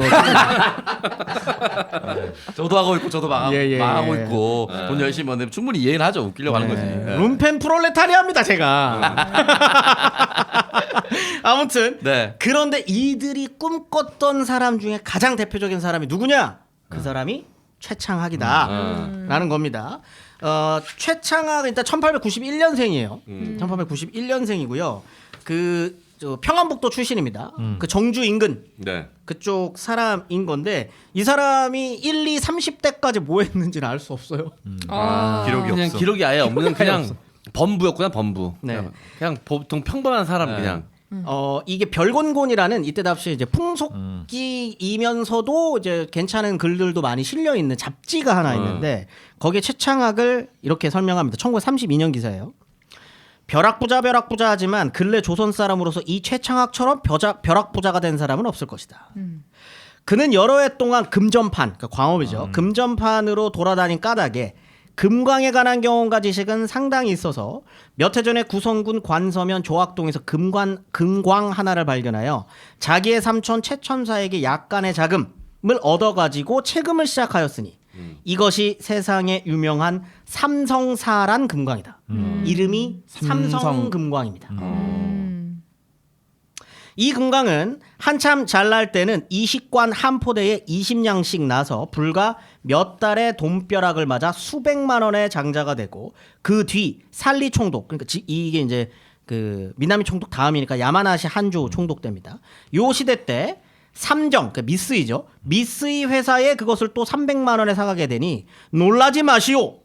적수공권으로 있던 최 씨는 하루아침에 약 600만 원의 거금을 가진 벼락부자가 되었다. 요게 지금 돈으로 환산하면 3천억 정도. 3천억이요. 네. 와, 하루 아침에. 네. 민영이를 조선의 토지대왕이라 할 것 같으면 최 씨는 조선의 황금대왕이라 하겠다. 라고 되어 있습니다. 이 평안북도 출신 중에 제일 유명하신 분이 리영희 선생님이시죠. 네. 그 리영희 선생님도 한 번씩 고향 이야기를 이렇게 인터뷰를 하면 최창 이야기를 해요. 본 적이 있으신가? 그건 아니신 것 동네에서 같은데. 원래 찐부자들 소문 나잖아요. 네. 소문도 듣고 뭐. 그냥 대화 중에 이런 얘기를 해요. 어. 대화하는 그 인터뷰 대화에 고향 얘기 이렇게 물어보면 우리 동네 부자가 있는데 혹시 들어봤어? 그래서 일제 식민지 시대에는 조소에 세 사람의 거부가 있어요. 친일파의 거두였던 한상용과 박흥식 그리고 최창학이야. 최창학이 우리 동네 사람이야.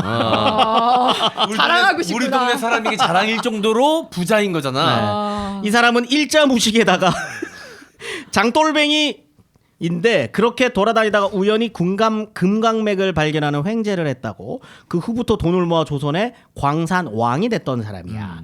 이러면서 그냥 약간 뭐라 그래야 되지? 전설처럼 내려오는 사람이에요. 아, 배움은 짧았지만 비즈니스 감각은 있었나 보네. 그게 대단한 사람입니다. 비즈니스 감각이 엄청난 사람이에요.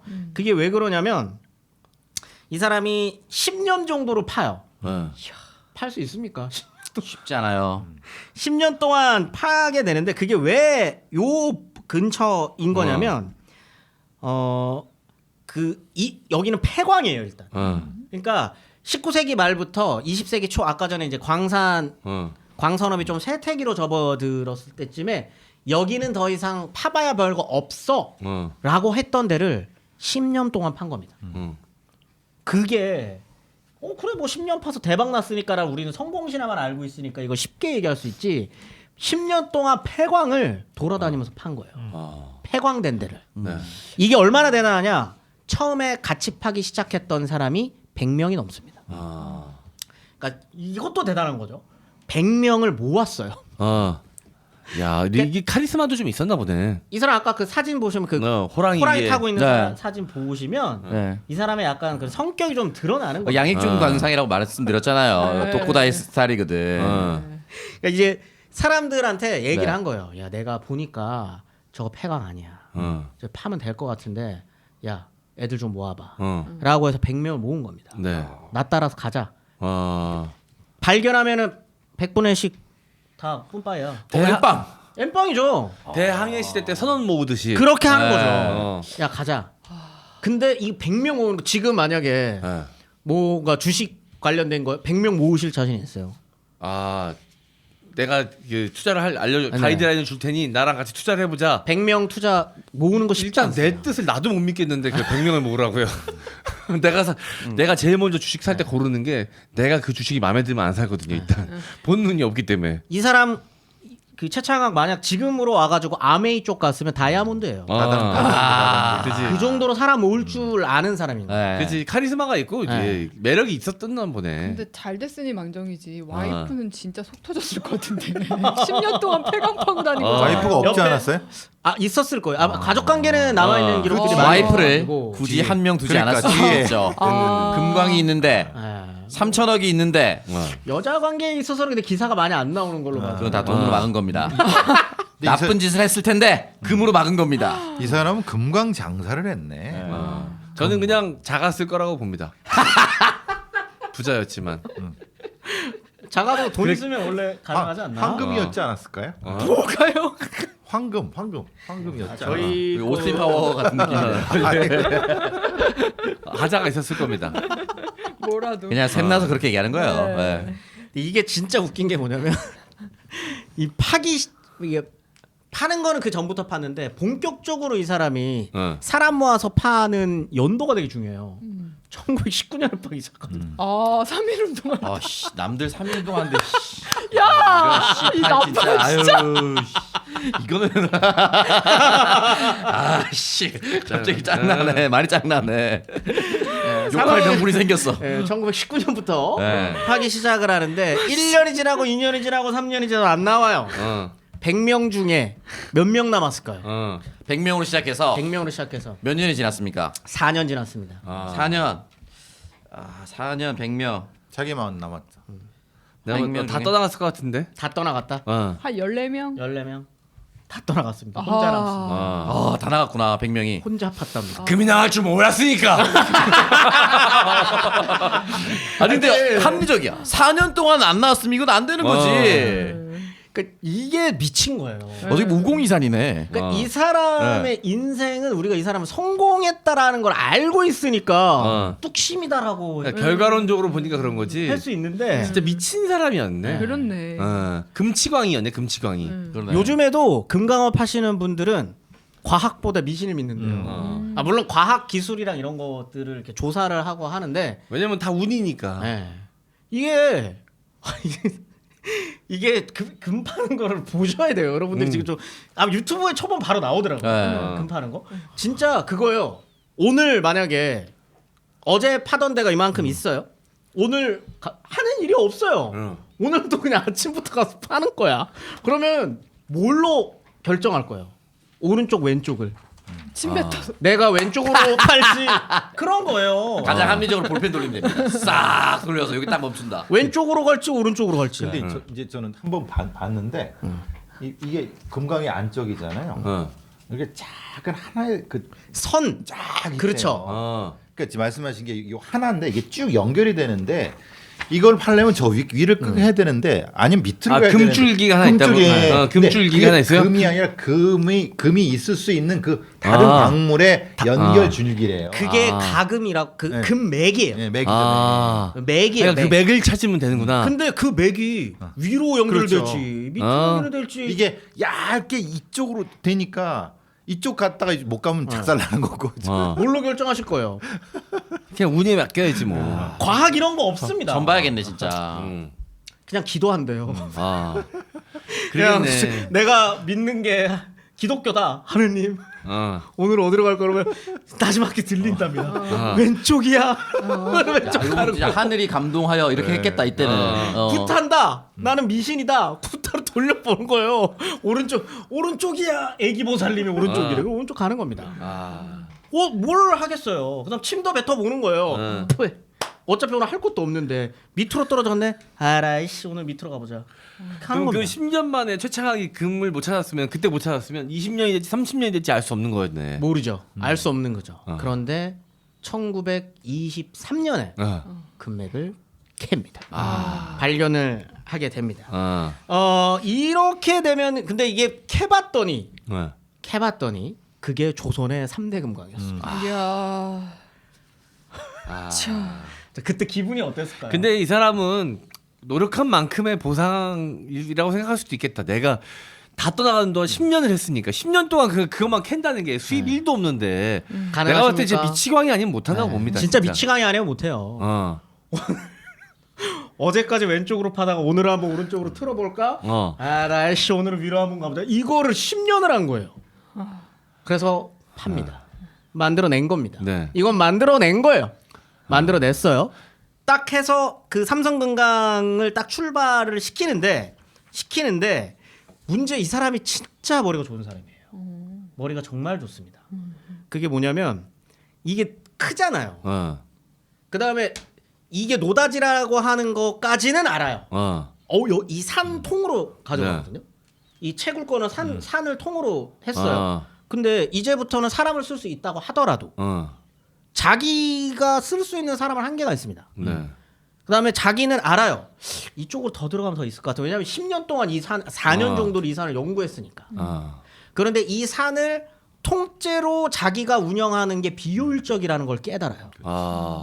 그러면 이거 엑시트를 해야겠다. 아니죠. 나눠서 분할을 우리가 분양을 하는 거지.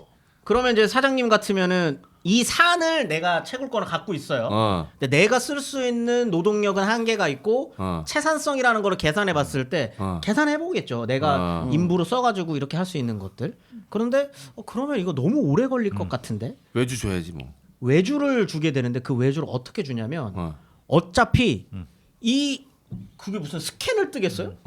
이 산을 통째로 스캔 뜨는 게 아니에요. 이 산 안에 매장량이 어느 정도 있다는 것만 추정을 할 뿐. 왜냐면 이렇게 좀 점점 커지는 그런 것들이 있으니까. 그런데 이게 어느 쪽으로 갔을 때 더 커지고 어느 쪽은 비어 있을지 몰라요. 어차피 도박이네. 네, 그거를 그냥 자릅니다. 산을 바둑판처럼 해갖고 잘라서 분양을 해요? 파는 거지. 임대를 줘요. 임대. 나오면 몇 대 몇 이렇게. 네. 자 그렇게 되면은 투자하시겠습니까?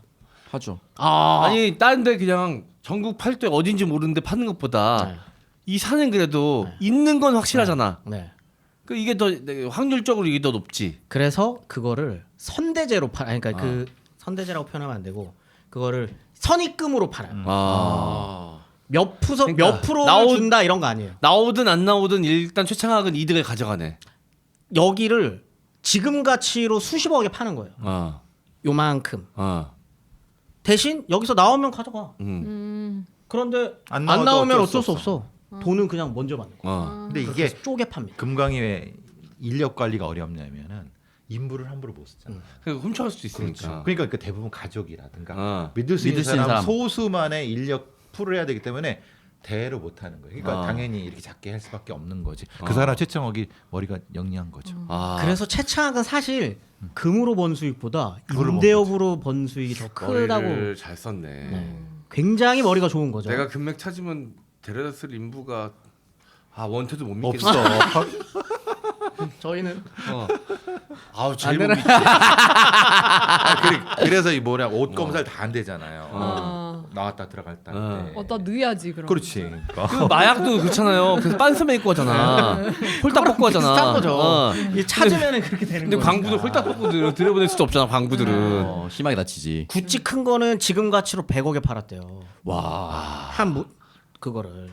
조식 여기서 나오는 거 가져가라. 근데 100억 넣고 한 푼도 못 가져간 사람들도 있습니다. 100억 넣고 1000억 가져갈 수도 있지만 어떻게 100억 최초의 가차 아닙니까? 갇혀져. 저 지금 그 생각했어요. 설렌다. 약간. 게임 아이템 뽑듯이 이제 투자할 것 같은데. 요 사람이 최만식이에요. 망했어. 아니야, 나 잘 뽑을 수 있어. 다 자긴 될 것 같거든. 네. 그래서 이렇게 해서 벌어요. 돈을 벌고요. 그거를 아까 말한 것처럼 미스에다가 3천억에 팝니다. 금강을 통으로 팔았어요. 그럼 이 사람 뭐 할까요, 다음부터? 또 사야지. 다른 다른 거. 데 가서. 다른 데를 사서 브랜드를 붙입니다. 최창학이 산 금광. 진짜 똑똑하다. 그럼 또 브랜드 또 달려. 브랜드 사업을 했을 때 당시에 근데 그러면 프랜차이즈. 사람들이 달려들죠. 프랜차이즈. 아니, 지금 이거 그거네. 워렌 주식이 보유한 주식. 비슷한 거예요. 그렇게 해서 딱 팔죠. 그러면 거기에 사람들이 또 임대 줘야 되니까. 그럼 거기 최창학이 야 알지 삼성금강 이거 된다. 예, 이거지. 또 투자하는 거야. 로또 1등 몇 번 나온 집 이런 것처럼 거기는 사람들이 줄 서서 로또 사듯이 최창학이 찍었다 그러면 사람들이 인정해 주는 거지. 투자하는 거죠. 자 투자 설명회에 지금 한국에서 이런 정도로 비견될 수 있을 만한 사람이 누가 있을까요? 투자 쪽으로 손정희? 손정희다. 마산창투. 마산의 가장 유명한 사람 아닙니까? 예. 아 그래요? 영화 누구예요? 작전에 나오는. 큰 손입니다. 조직 큰 손. 네, 아유, 예를 들면은 이제 그런 거예요. 손정희가 투자 설명하는 거예요. 와가지고 이 스타트업 괜찮습니다. 그럼 관심 가지지. 구름처럼 사람이 너무. 네, 제가 10% 넣었습니다. 이러면 구름대처럼 몰리겠네. 이게 사람들이 쭉쭉 넣는 거거든요. 이 사람은 배운 건 없어도 앞서가는 사람이었네. 진짜, 진짜. 똑똑했네. 굉장히 똑똑한 거죠. 그냥 머리만 놓고 봤을 때. 머리만 놓고 봤을 때. 그렇게 해서 이렇게 하면은 사람들이 투자한 거잖아요. 그 투자금 먹고 여기서 금강에 나올 때도 있고 안 나올 때도 있어요. 상관없습니다. 최창. 일단 최창학이 찍었다는 것만으로도 네. 그 브랜드 가치가 생기고 돈이 되니까 얘는 그냥 야 앉은 자리에 돈 버는 거네. 10년을 투자한 대가로. 사실상 이 사람은 부동산 업자인 거예요. 그렇지. 광업을 빙자한 부동산 업자가 된 겁니다. 그 분양 받은 사람도 또 팔겠지 누가. 그런데 이거는 중요한 게 뭐냐면 그 중에 한 명만 터져도 그렇지. 사람들은 그 노다지를 보러 가는 거예요. 네. 왜? 아예 거짓은 아니거든요. 아까 말했잖아요. 3만 개 이상의 그 광고를 설정을 하는데 그 중에 한 10% 가까이가 실제로 터지니까. 근데 이걸 최창하기가 찝었대. 10%면 대단히 가차 확률 거예요. 10%면 해자죠. 가는 거거든요. 네. 물론 근데 그 10%라고 해도 실제로 파기 시작한 게 10%인 거지. 거기서 어마어마한 금강이 터지는 거는 당연히 숫자가 적고요. 그거는 이제 크게 세 개밖에 없어요. 그래봐야. 그 중에 하나가 최창학 거고 하나가 방응목 거요. 썼던 거죠. 아무튼 이렇게 되면 이제 여러분들 뭐 하고 사실 거예요? 터지면 7천억 있습니다. 네. 지금 여러분들에게 현금 7천억이 있어요. 일단 하렘을 일단은 청담동에 가장 잘 나가는 라운지로 와서 아, 한번 다 한 병씩 돌립니다. 누구한테? 거기 있는 사람들한테 다 아, 돌리고 내가 있는 장소로 한번 비춰달라고 하겠죠. 아. 싹 가만히 있으면서 세게 한번 거기서 놉니다. 뭐 네. 하실 겁니까? 7천억이요? 현금으로. 현금으로. 일단 노동의식은 상당히 꺾일 것 같은데. 일을 안 할 것 같아. 굳이 왜 일을 해야 되지? 일 안 합니다. 죽을 때까지 안 써도 해도 되지. 못 쓸 돈인데. 네. 이게? 40년대 들어서면서 이 사람이 한 30년 후반부터 이 사람은 다 정리해요. 금강 다 정리합니다. 거의 대부분. 야, 근데 거의 대부분 어떡해. 정리하고. 시도 빨리 해. 저는 어. 사회복지 사업을 하겠습니다. 아 뻥치지 마. 도서관을 짓고 진짜. 학교를 짓겠습니다. 정치하실 거예요? 정치하시려고? 그냥 이 땅의 어린이 학생들을 위해서 투자하겠습니다. 저는 그런 거 없습니다. 존나 돈 쓰고 다닐 겁니다. 네. 상상만 해도 야, 도서관 짓고 학교 줘도 돈 남아. 상상만 해도 너무 좋지 않아요? 네, 우리나라에서 가장 비싼 빌딩 강남 사거리에 있는 거 하나 딱 사고 놀겠습니다. 누가 그거야. 대각 빌딩 네가 같은 거. 돈을 많이 벌으면 뭐 하는데 $100짜리 지폐에다 불을 붙여서 담배를 피우고 싶다. 그런 거 원래 마약왕들이 많이 하잖아요. $100. 참고로 최창학은 이때 쓰는 돈 모두는 다 이자입니다. 아. 근데 그것도 다 못 써요. 원금도 네, 이자를 쓰기에도 바빠요. 그지. 나한테 주면. 써도 돈이 쌓이겠지. 가영이한테 주면 아마 NC 소프트가 논하겠죠. 아니요, 저 일단 MMORPG계 큰 손이 돼서 야, 그거 한다고 진짜로? 7,000억으로? 아마 게임 현금 회사를 하나 7,000억으로 인수해서 하나 해. 자기 캐릭터 게임 체감으로 회사. 하겠지. 아, 게임에서 그래요. 그게 아니라 게임 회사 하나랑 프로 게이머 5명을 고용해서 네. 해라고. 그래 집행관 같은 거 현금으로 사고. 이 사람 뭐를 하냐면 일단 그 아까 그 호랑이 그게 뭐냐면 일단 사냥을 엄청 다녀요.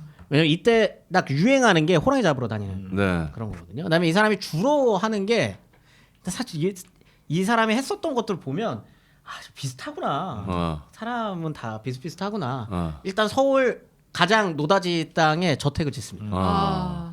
노다지 땅. 그게 네. 지금도 남아 있습니다. 그래요. 어디죠? 굉장히 유명한 곳입니다. 어디요? 어딜까요? 굉장히 유명한 곳이라고. 굉장히 유명하고도 역사적인 곳입니다. 서울 한복판에 네. 이때 당시 서울 한복판이죠. 네. 뭐지? 연합뉴스 TV 빌딩. 뭐지? 성북동? 맞아요. 그 근처에 어딜까요? 건물 이름도 남아 있어요. 들으시면은 바로 알 수 있는 이름입니다. GT 대각. 경교장입니다. 경교장. 김구 선생님이 돌아가신 원래 이름은 죽첨장. 본인이 지은 이름은 죽첨장. 자기 그리고 나중에 해방 이후에 김구 선생님한테 그걸 드려요. 그래서 이름을 경교장으로 바꾸는 건데. 그게 경희궁 옆에 있는 거죠. 아니 근데 아니요. 지금 강북 삼성병원. 그러니까 거기. 네, 맞습니다. 아니 친일파였는데 김구 선생님한테 줬다고요? 그거는 이제 제가 설명드릴게요. 아무튼 저택을 지어요. 저택을 짓고 그 저택 경교장 찾아보셨나요? 네, 지금 방송 찾았어요. 끝내줘요. 그 시절에 한 개인이 사는 집이라고 믿기지 않을 정도의 저택입니다. 지금 이제 병원 안에 있으니까. 네. 그걸 딱 짓고요. 주로 이 사람이 하는 거는 이제 관광인데 누구를 태워서 다니냐면 그 총독부에 있는 고위 관료들. 고위 관료들. 그다음 지역 여자들인 줄 유지들. 알았어. 그 사람들을 갔을 태우고 거야. 다니는 어차피 뭐 자기가 살란 안 하려면 태우고 다니면서 이제 차를 쓰는데 차가 2대 있었다고 알려져 있거든요. 누가 타던 차일까요? 그 차. 모델이 이제 그게 지금으로 따지면 이제 뭐 옛날 뭐 10년대 모델, 20년대부터 30년대 모델 이런 벤츠? 거 있잖아요. 아닙니다. 롤스로이스. 아닙니다. 제너럴 모터스. 이때는 이제 그게 제일 GM. 유명했는데 GM. 그게 왜 그러냐면 순종이 타던 거거든요. 야 왕이 타던 거야. 왜냐면 자기가 황금 왕이잖아요. 아. 그걸 즐기는 사람입니다. 그게 지금 가치로 환산하면은 17억에서 20억 사이래요. 그거 2대. 2대. 그거 2대. 아 7천억 있는데 뭐 그 정도. 그거 이자로 가능합니다. 그거 2대. 그다음에 저택 짓고 그 차에 총독부 사람들 태우고 돌아다니는 거. 전국을 유람합니다. 그게 이 사람의 그냥 삶이에요. 이렇게 그냥 여행하고 다니고 이제 당연히 그렇게 되면 주변에 똥파리들이 얼마나 붙겠어요. 그다음에 주로 붙는 똥파리들이 당연히 이제 총독부 고위 관료들이나 친일파들이었던 거죠. 친일파들이 헌금 내라. 이런 이야기를 이제 하게 되는 거고 그러면서 국방 헌금부터 해가지고 그쪽으로 들어간 돈이 어마어마해요. 어마어마합니다. 그래서 이 사람이 친일 인명사전에 올라가 있습니다. 아. 네. 비행기 헌납하고 막. 네, 이제 그런 것도 이제 헌납을 뭐 하고. 그렇게 이 호의적으로 생각하는 사람은 그렇게 설명할 수도 있겠네. 그때 당시에 그 부자의 부를 유지하려면 네. 일본 천독부에 잘 보일 수밖에 없었고 그러기 위해선 돈을 바칠 수밖에 없어. 상납을 할 수밖에 없는 상황이었다. 이렇게 바라보는 사람들도 있긴 있겠네요. 이게 그런 그 관점이 갈라지게 되는 결정적인 계기가 있어요. 이 전까지 네. 방금 말씀하신 그 시선이 사실은 있었습니다. 네. 그 잡지에 보면은 일단 그 최만식은 욕을 엄청 하는데 네. 자기가 목했으니까 네. 거의 대부분의 잡지에서 보면 이 사람은 되게 독특한 존재를 그려줘요. 민영이 같은 경우에나 뭐 박흥식, 김성수 네. 이런 사람들은 굉장히 좀 질투 어린 시선으로 사람들이 많이 보거든요. 네. 그다음에 저 일본에 빌 붙어가지고 돈 벌고 막 이랬거든요. 근데 이 사람은 뭔가 자수성가 느낌이에요. 그러니까 민영이나 이런 데는 친일을 해서 돈 번 거고 네. 얘는 돈 벌어서 친일한 거고. 네. 그죠? 근데 그게 굉장히 미묘하지만 차이가 있어요. 대단히 미묘하지만 차이가 있습니다. 그 조선 사람들도 이 사람을 바라보는 눈이 딱 그래요. 그다음에 좀 그 자신의 욕망을 대리로 실현시켜준 사람이라는 이미지도 있습니다. 근데 워너비가 될 수 있는 거지. 아무것도 자수성가로 없는, 그렇죠. 이 지금 족 같은 세상 속에서도 최창학처럼 성공할 수 있어. 이게 1933년 삼천리라는 잡지의 기사예요. 민영이는 지나간 시대의 유물인 양반 계급에서 태어난 덕택으로 권세를 휘둘러 부를 쌓은 권세가요. 김성수 씨는 조선의 곡창지대인 전라도 출생으로 비록 권세는 없을지언정 이식과 경리의 눈이 밝은 호농, 대지주의 후예인 까닭에 수백만 원의 재산을 세습한 행운아이다. 최창학 씨는 사람들이 하나같이 불행하다고 생각하는 극빈한 가정에서 태어나 일단 뒤에 최창학만 씨가 붙었어.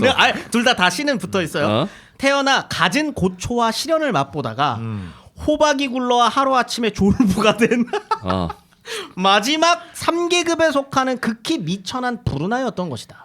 스토리가 있는 거예요. 이 사람을 바라보는 시선입니다. 스토리가 있는 거예요. 그지. 사람들이 좋아할 만한 스토리가 있어. 서사가 있어. 찢어지게 가난한 출신으로 10년 동안 말도 안 되는 짓거리 사람들이 다 손가락질하던 그걸로 돈 번 거예요. 그 개천에서 용나기가 힘든 건 지금이나 그때나 마찬가지일 텐데 진짜 개천에서 난 용이잖아. 그러니까 사람들이 막상 그냥 욕만 하기는 좀 힘든 부분이 있네요. 이런 말씀 부럽기도 하고. 이런 말씀들은 좀 그런데 이런 이미지가 좀 생기게 된 게 아까 사장님이 돈 벌면 하겠다는 짓을 다 하거든요. 뭐죠? 교육 사업에 돈을 아끼지 않고요. 그래. 일단 이미지도 가져가 줘야 돼. 사회 사업가라는 이미지를 엄청 심어요.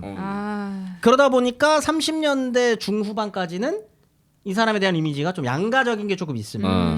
그런데 그게 갑자기 뒤집어지는 일이 생기는데 그게 뭐냐 이게 소문이 나요. 물론 이게 이전에 있었던 일입니다만 소문이 나요. 그게 뭐냐면 산삼순백이 산삼의 대중화를 위해서 야심차게 만든 산삼시대 광고입니다. 산삼이 좋은 줄 알았지만 금전적 부담으로 아직 경험하지 못한 분들을 위해서 만들었고요.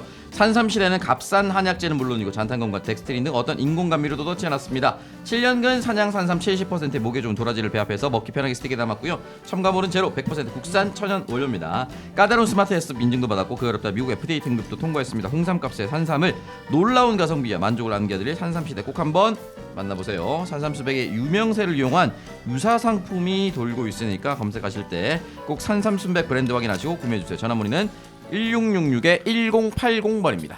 네, 자 여러분 산삼 시대입니다. 자, 늘 말씀드리지만 맛도 괜찮아요. 새콤달콤하니 맛도 편하고 맛도 괜찮고 휴대하기도 편하고 가격도 합리적이고 안 살 이유가 없습니다. 네. 산삼 70%, 나머지 30%는 도라지와 홍삼으로 만들었습니다. 산삼 순백 궁금하신데 가격대가 조금 부담스러우신 분들은 꼭 산삼 시대부터 이게 입문템이기 때문에 자, 이걸 한번 드셔보시면 기력이 쫙 올라오는 거 느끼시면서 드셔보시다가 산삼 순백도 한번 먹어볼까 생각이 드시면 그때 드셔보시면 좋을 것 같아요. 네. 제가 작년 추석 선물로 이제 양쪽 부모님께 산삼 순백이랑 산삼 시대 이렇게 선물 양쪽 드렸어요. 부모님이요? 남자친구네 부모님. 오. 이렇게 부모님께 딱 선물 드렸었는데 네. 작년에 했으니까 이제 올해도 드리면 좀 너무 그런가라고 생각해서 고민하고 있었거든요. 근데 딱 그냥 올해도 요거 줘라 이렇게 말씀하셔서 올해도 똑같이 거의 뭐 시댁이네 그냥. 요거 드리려고 지금 생각 중입니다. 그러니까 좋지 않은 방법인데. 아 그래요? 결혼도 전에 벌써부터 이렇게 챙겨. 아니 남자친구 입장에서 땡큐죠. 아니 뭐 그렇긴 하죠. 근데 이제 순백을 안 줬다는 게 아직까지 다 주지 않았다라는. 아. 순백이랑 같이 드렸어요. 시대랑. 근데 너무 만족하셔서 그냥 딱 이거를 딱 말씀하시더라고요. 결혼 전에 시대, 결혼하고 나면 순백으로 가는 게 가장 아름다운. 왜냐면 결혼하고 나면 이제 그러면 그거보다 그 단가를 올려야 되거든. 그런 순백을 건가? 2개로 가요 그냥. 알겠습니다. 그만큼 만족도가 높은 네. 제품이다. 이게 사실 남자친구 부모님이 굉장히 어려운 관계예요 사실. 그럼요. 선물 잘못하면 괜히 밉보일 것 같고. 근데 가영 씨가 했다는 건 다 이유가 있기 때문이겠죠. 네. 자 여러분 산삼 시대 많은 이용 부탁드릴게요. 원래 기사에는 그냥 무장 강도단이라고 나와요. 무장 강도단이 최창학 집을 털어요. 무장 강도 같은 네. 거죠. 그냥 가져간 거예요. 근데 현찰은 다 대부분 은행에 있었을 거 아니야. 금이랑 이런 것들이 있죠. 어. 삼촌은 그런 것도 갖고 있죠. 근데 그게 알고 봤더니 조선 독립군이라는 소문이 납니다. 훔쳐간 게. 네. 30년 되니까 이제 독립군들이 와서 그게 이제 어떻게 소문이 나냐면 이게 이제 뒤에 친일 행적이랑 이게 맞물려 버리는 건데 어. 독립군이 군자금을 달라 그랬는데 안 준 거예요. 그러니까 원래는 독립군들이 군자금 달랬는데 어. 안 했지만 그래서 이제 강도당했다고 얘기했을 수 있는 거지. 그게 이제 조선중앙일보나 그 조선일보 같은 데에 조선 땡땡단에서 군자금을 모집하기 위해 갔는데 납치하려다가 실패했다. 그런데 그 땡땡단이 아무리 봐도 조선 독립단인 거예요. 사람들이 보기에는. 네. 그러니까 이제 군자금이나 이런데 안 갔다는 거죠. 이 사람 돈이. 그리고 난 다음에 요런 일이 있고 난 지 얼마 안 돼서 이 사람이 그 지역에 있는 광산을 싹 정리하고 경성으로 오거든요. 그럼 소문이 나기가 너무 좋은 거예요. 군자금을 안 내다가 털려서 죽을 뻔해서 도망 그걸 나왔다. 정리하고 일본 기업에 판 다음에 이 사람이 도망간 거지. 경성으로 왔구나. 그렇네. 근데 와가지고 하는 것도 일본 사람들, 조선 총독부 사람들 태우고 유랑 다니고 그다음에 이제 군자금 내고 완벽한 친일파의 행적으로 넘어갔네. 쫙 이렇게 넘어가는 거예요. 그러니까 사람들 사이에서도 저 새끼 그냥 똑같은 그런 새끼네 라는 이미지가 식민지 말기로 가면 갈수록 더딥혀지게 됩니다. 네. 그런 상태에서 해방을 맞아요. 이미지 그러면 개쓰레기 이제 된 상태에서 살아남으려면 김구한테 집 줘야겠네. 그렇죠. 이게 이 사람의 판단이 배팅을 잘못했네. 그게 되게 흥미로운 거거든요. 배팅을 잘못했네. 여기선 또 그거네. 해방될 줄 몰랐으니까. 여기선 또. 이 사람이 정확하게 준 거는 김구한테 준 게 아니라 사실 그 한독당에 줘요. 한동당에. 독립당이 주는 거예요. 네. 근데 이제 옆에서 꼬셨겠죠. 야, 너 어떡할 거냐. 지금. 네가 했던 친일 행각들 다 아는데 사람들이. 그 다음에 현금의 가치도 당연히 떨어집니다. 왜냐면 이때 당시 일본 돈이었기 때문에 네. 해방 이후에는 네. 당연히 그 화폐 가치가 그죠. 하락을 하고요. 주로 돈이 나오던 지역이 또 이 사람은 북한이에요. 그러니까 남아 있는 게 물론 부가 엄청 떨어지긴 했지만 갖고 있지만 예전에 그 아성은 아닌 겁니다. 네. 북한 쪽에 있었던 돈 다 완전히 몰수된. 그렇게 됐고 여기서도 지금 화폐 가치 하락하고 뭐 이렇게 하면서 본인이 갖고 있는 게 뭐 조선에 남아 있는 일정 정도의 좀 그 부동산이랑 뭐 이런 거 아니고는 없는 거예요 지금. 근데 이 상황에서 이제 앞으로 해방 이후에 한국이 어떻게 될지 모르는 상황이잖아요. 네. 누군가한테 배팅을 해야 되는 거죠. 배팅 해야지. 근데 그게 한독당이었던 겁니다. 김구였던 거구나. 조금만 더 버티다 이승만한테 했어요. 그래서 어떻게 보면은 좀 현실적인 판단이었었던 거죠. 그런데 이제 아시는 것처럼 여기에서 김구 선생님이 돌아가시게 되잖아요. 근데 이제 이 이후에는 이 배팅을 한 쪽이 김구인데 이제 48년 이후가 되면 우리가 다 아는 것처럼 권력은 이승만. 권력은 이승만한테 가게 근데 돈이 어마어마하게 그래도 많았으니까 보통 투트랙을 탔을 것 같은데. 안 합니다. 이 사람은 한쪽에 몰빵했습니다. 금캐던 버릇이 아직 남아있나 보다. 몰빵 금액을 버릇이네. 양쪽 다 금액은 다 양쪽 다 캘 수 없잖아. 무조건 한쪽이 몰빵이잖아. 김구 서거 이후에 네. 얼마 안 있다가 이게 이제 드라마틱한 장면이죠. 광업계 원로들을 데리고 이승만을 접견을 해요. 네. 예, 우리도 이제 이런 것도 해야 되고 광업도 해야 되고 이렇게 하게 되는데 그 이후 그것보다는 좀 바르러 간 거 아니야? 그거 바르러 간 거죠. 이제서야 바르러 간 거예요. 뒤늦게 이제서야. 바르러 갑니다. 그다음에 좀 뭔가를 해보려고 하는데 얼마 안 돼가지고 세무조사를 당해요. 맞았네. 너무 뻔한 스토리네요. 야, 너무 이때부터 뻔하네. 세무조사가 누군가를 조지는 용도로 쓰여졌구나. 예. 뭐 그렇게 되면서 근데 반민특위 때는 처벌을 받지는 않습니다. 네. 반민특위 때는 처벌받지 않고 초기에는 이승만 입장에서도 뭐 이렇게 세게 뭔가를 하거나 그러지는 않아요. 네. 대신에 광업인들 사이에서 사실은 45년 이전까지는 1번 광업인 중에 1번 타자 하면 무조건 최창이거든요. 네. 원탑이었네. 그런데 언론에도 이 사람이 항상 뒤에 나옵니다. 누구누구의 몇 명 중에 한 명으로 들어가기 시작하고 순위가 점점 밀려나가요. 네. 이승만 정권 때. 그러다가 결국에는 1955년에 세무조사를 받고 구속이 됩니다. 네. 그리고 얼마 안 있다가 돌아가시게 되죠. 후손은 없었나 보네. 후손에 관련된 건 제가 찾아보진 않아가지고 근데 어차피 뭐 후손에 대해서 알려질 필요가 없는 게 이때 거의 세무조사 이후로 이 집안 자체는 몰락을 해요. 몰락을 합니다. 그 7천억 가까이 있던 돈이 그냥 다 사라진 거예요? 네, 탈탈 털렸네. 싹 없어집니다. 뭐가 그래도 일장춘몽이네 진짜. 그래도 인생. 뭔가 꽁쳐놓지 않으셨을까요? 그런데 일단 본인이 이제 55년 이후에 이제 돌아가시. 근데 화폐 개혁을 많이 해갖고 사실은 쉽지 맞아요. 않았어요. 이게 어떻게 보면 한국 사회에서 그 부가 한번 그 전체적인 그 부유함이라고 하는 게 한번 싹 그렇게 엎어지게 되는 계기가 두 개거든요. 이제 하나가 그 농지개혁인 거고 두 번째가 한국 전쟁인 건데 이때 기회를 잡은 사람들이 있는 반면에 원래 갖고 있었던 거를 일시에 잃어버리는 경우들도 많아요. 실제로. 특히나 토지에 몰빵하고 있었던 사람들 이런 사람들 농지에 몰빵하고 있었던 사람들 많이 몰락을 하거든요. 네. 이제 그런 경우들이 있었기 때문에 아마도 최창학은 그 무렵에 본인의 아성을 잃어버렸었던 것 같고요. 그다음에 한국의 광업 시장이라는 것 자체가 이승만 정권 시기에 뭔가 붐업되는 업은 아니었기 때문에 싹 하고 무너지게 되는 거죠. 그리고 전체적 아까 쭉 초반에 말씀드렸었던 그런 조선의 황금 광 시대라는 것도 1939년에서 41년 무렵이 되면은 완전히 소멸이 되게 됩니다. 와. 알겠습니다. 그럼 그때 조선에 있던 금은 다 해외로 일본으로 다 빠져나갔겠네요. 금이요. 네. 거의 대부분. 왜냐하면 아까 말했던 것처럼 주로 이때 큰 금광을 갖고 있었던 사람들은 엑시트할 때 일본 쪽에다가 넘겨요. 미쓰 미시비시. 이제 최창학 같은 경우 미쓰에다 넘겼었던 거고. 네. 그러다 보니까 그때 나왔었던 금은 거의 대부분 일본으로 넘어가요. 일본 넘어갔고 일본의 우수한 화학 산업이 네. 발전하는데 조선이 혁혁한 공을 세운 거죠. 그 금으로. 알겠습니다. 아주 흥미로운 이야기였습니다. 자, 오늘 방송 여기서 마무리하고요. 저희는 다음 주에 또 흥미로운 역사 이야기로 돌아오도록 하겠습니다. 자, 감사합니다. 안녕.